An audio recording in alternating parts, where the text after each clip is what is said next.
नमस्कार मेरे दोस्तों,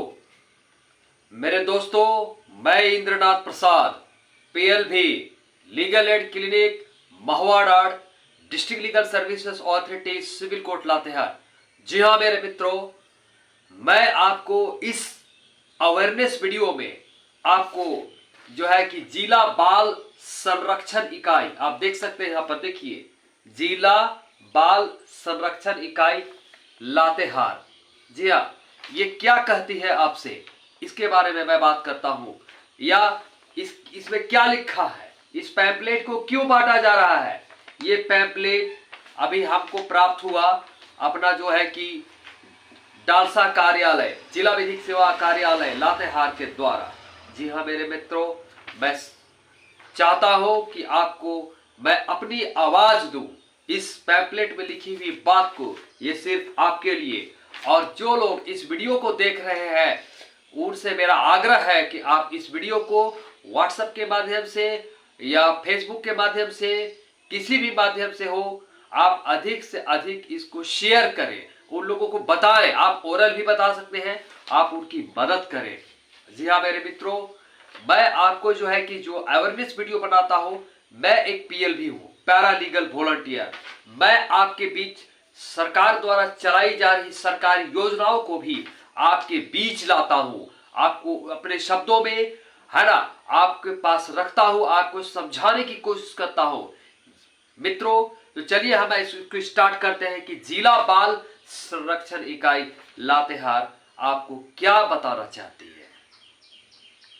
तो ये कहती है कि बाल संरक्षण योजना, बाल यानी बच्चे, संरक्षण यानी उनको बचाना है, योजना यानी स्कीम, तो उसके अंतर्गत क्या आपको मिलेगा, स्पॉन्सरशिप मिलेगा।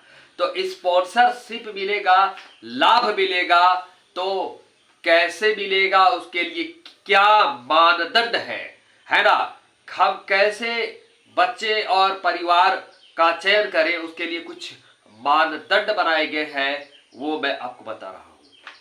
सबसे पहले, बालक हो या बालिका, ठीक है, 18 वर्ष से कम उम्र के बच्चे होने चाहिए। 18 वर्ष से कम उम्र के बालक या बालिकाएं, है ना, स्पॉन्सरशिप का लाभ प्राप्त करने हेतु योग्यता रखते हैं। अगला है, परिवार की कुल वार्षिक आय, annual income of the child's family, वो होना चाहिए कितना, 75,000 रुपीज से ज्यादा नहीं होना चाहिए। 75,000 रुपये तक ही आपको जो है कि वार्षिक यानी कुल वार्षिक आय, है ना, टोटल एनुअल इनकम 75,000 तक होना चाहिए।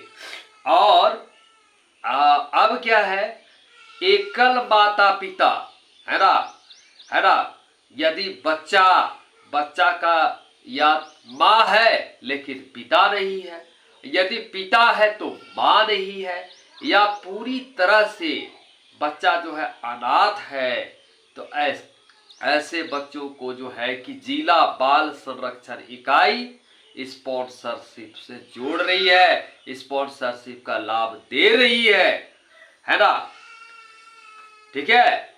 या ऐसे बच्चे जिनकी माता पिता दोनों की मृत्यु हो चुकी, मैंने वही बताया था, और वे लोग किसके देखरेख में रहते हैं। यदि माता पिता दोनों ना रहे तो बच्चा किसके देखरेख में रहेगा, रिश्तेदार के देखरेख में रहेगा।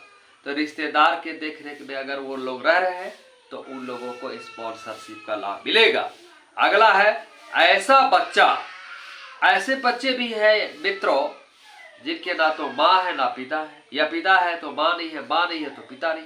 अब वो बच्चा कमाने लगता है, वो बच्चा पैसे कमाने लगता है, और क्या करता है, पूरे परिवार की देखरेख कर रहा है। वो बच्चा अपने कमा करके वो अपना परिवार चला रहा है। तो ऐसे बच्चे को स्पॉन्सरशिप लाभ से जोड़ना है। अगला है, ऐसे बच्चे, कुछ ऐसे बच्चे हैं, है ना, जिनको माता पिता ने त्याग दिया, है ना, माता पिता द्वारा परित्यक्त ऐसे बच्चे जो दादा दादी या रिश्तेदार की देखरेख में रह रहे हो, है ना, कुछ ऐसे बच्चे हैं, है ना, जिनको माता पिता ने त्याग दिया, उनको घर से निकाल दिया, तो दादा दादी के या रिश्तेदार के देखरेख में बच्चे रहते हैं। और वे से बच्चे को भी आप स्पॉन्सरशिप स्कीम से जोड़े, है ना। हमें खबर करें, जिला विधिक सेवा प्राधिकार डालसा सिविल कोर्ट लातेहार में ये कार्यालय यहाँ पर खबर करें, या हमको खबर करें, या आपके जो कस्बे में, पड़ोस में या प्रखंड में जो PLV है, पैरालीगल वॉलंटियर, मैंने बताया आपको, उनको सूचना दीजिए। ठीक है, स्पॉन्सरशिप स्कीम से जोड़ना है उसको, या फिर BDO को या CEO को या मुखिया को, ग्राम प्रधान को, वार्ड सदस्य को, है ना, किसी को भी, या थाना में सूचना दीजिए कि सर ऐसी ऐसी बात है, तो थाने वाले हो जो बाल संरक्षण इकाई लातेहार को उससे संपर्क करेंगे। अब क्या है, कुछ ऐसे भी है बच्चे जिनके माता पिता दोनों ही कारागृह में हैं। मान लीजिए, जरा सोचिए, अगर माता पिता दोनों जेल में बंद होगा तो बच्चा क्या करेगा? बच्चे का फिर उसको जो है स्पॉन्सरशिप स्कीम का लाभ उसको भी मिलेगा, है ना। फिर ऐसे बच्चे भी हैं मेरे मित्रों जिनके माता पिता असहाय हैं, हेल्पलेस है, दोनों ही पेरेंट्स, या किसी गंभीर बीमारी से पीड़ित है, तो ऐसे बच्चे जिनका गैर कानूनी उद्देश्य के लिए उपयोग किया जाता है या किए जा रहे हैं। मान लीजिए कि अगर बच्चा, है ना, बच्चा का जो है कि माता पिता असहाय है ना, और वो गंभीर बीमारी से, या तो गंभीर बीमारी से पीड़ित है, तो कुछ लोग क्या करते हैं, बच्चे को बहला फुसला करके, है ना, वो लोग ह्यूमन ट्रैफिकिंग की ओर धकेल देते हैं, उनका ह्यूमन ट्रैफिकिंग करते हैं, और चंद रुपयों के चलते उन बच्चों को बेच भी सकते हैं। ऐसा उपयोग करते हैं लोग। गैर कानूनी है ये धंधा, इसको रोकना होगा। ठीक है। या फिर कुछ ऐसे भी बच्चे हैं जो HIV उनको हो गया, उनको एड्स हो गया है, तो उन बच्चों को माता पिता त्याग देते हैं, घर वाले त्याग देते हैं, तो ऐसे बच्चों को भी हमें इसको स्पॉन्सरशिप स्कीम से जोड़ना है ना।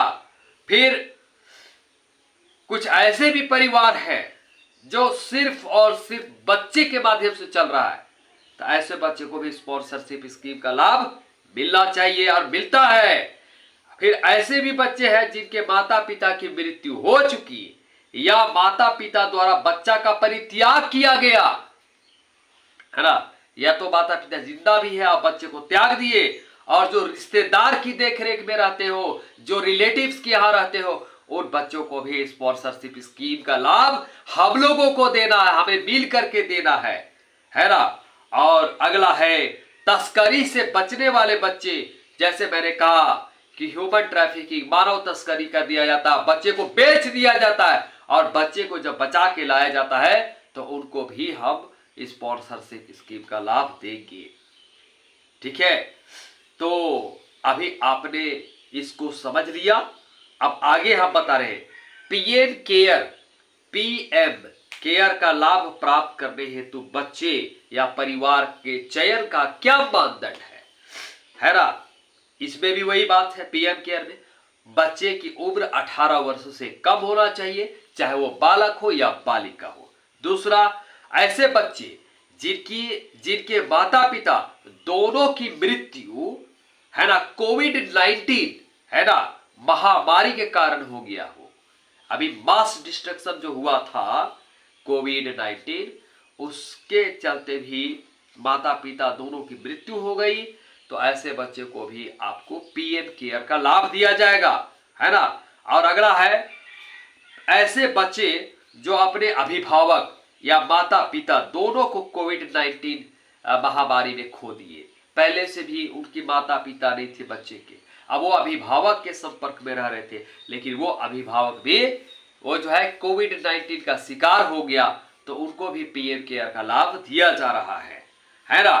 अगला है उपरोक्त श्रेणी के बच्चों की सूचना। जैसे अब हम जो श्रेणी के बच्चे बताए, मानदंड बताए, तो आप सूचना कैसे देंगे? तो बाल संरक्षण इकाई कार्यालय है, बाल संरक्षण इकाई कार्यालय है लातेहार में, ठीक है, वहां दिया जा सकता है। और ऐसे बच्चों का पंजीकरण यानी नाम रजिस्ट्रेशन जिला बाल संरक्षण इकाई द्वारा किया जाता है और उन्हें आर्थिक सहायता प्रदान किया जाता है, फाइनेंशियल हेल्प असिस्टेंस मिलता है ना। तो ये जो कार्यालय जिला बाल संरक्षण इकाई की तरफ से ये जो पंपलेट बांटा जा रहा है, जिला समाज कल्याण कार्यालय लातेहार झारखंड।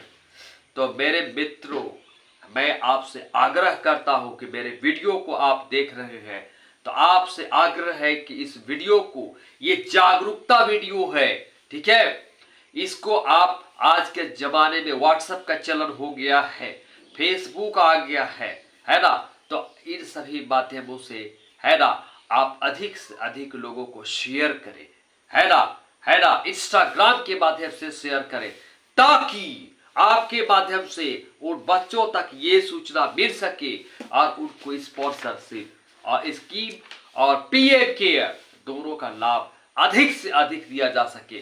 ये बहुत ही बड़े पुण्य का कार्य है मित्रों, है ना। आशा करता हूं कि मेरे वीडियो के माध्यम से आपको इस बारे में, मैंने 2 चीज के बारे में बताया, पहला है स्पॉन्सरशिप स्कीम और दूसरा है पीएम केयर, ठीक है, दोनों के बारे में आपको सारी जानकारी मैंने दी है। आशा करता हूं कि आप जरूर से जरूर इसको अधिक से अधिक लोगों तक पहुंचाएंगे और खुद भी वॉलंटियरिंग करके हमारी मदद कर सकते हैं और आप बहुत ही अच्छा कर सकते हैं। मैंने कहा है कि लातेहार जो डालसा है जिला विधिक सेवा कार्यालय संपूर्ण जिले में सक्रिय रूप से काम कर रहा है। मेरे मित्रों, आपको हर ब्लॉक में कानूनी सहायता केंद्र खोले गए हैं, पंचायत स्तर पर भी आपको जो है कि कानूनी सहायता केंद्र चल रहे हैं और मैं आपको बता देता हूं कि अपने हॉस्पिटल्स में भी आपको पीएलवी मिलेंगे, है ना। तो पीएलवी यानी पैरालीगल वॉलंटियर आपको मदद करने के लिए आगे आते हैं। उनका नाम जानना चाहिए, उनको सम्मान भी देना चाहिए, उनको मदद करना चाहिए, उनको सूचना देना चाहिए ताकि पीएलवी, है ना, आपको अधिक से अधिक जो है जिला विधिक सेवा प्राधिकार कार्यालय द्वारा चलाए जा रहे कार्यक्रमों को अधिक से अधिक आपको पहुंचा सके। और हमारा एक ही मंत्र है, न्याय सबके लिए, access to justice for all, न्याय सबके लिए, access to justice for all, यही हमारा मोटो है, यही हमारा सिद्धांत है। तो मैं अभी जो है इस वीडियो को बना रहा हूं, आपको अवेयरनेस इसको अधिक से अधिक लोगों तक पहुंचा दे। Thank you so much.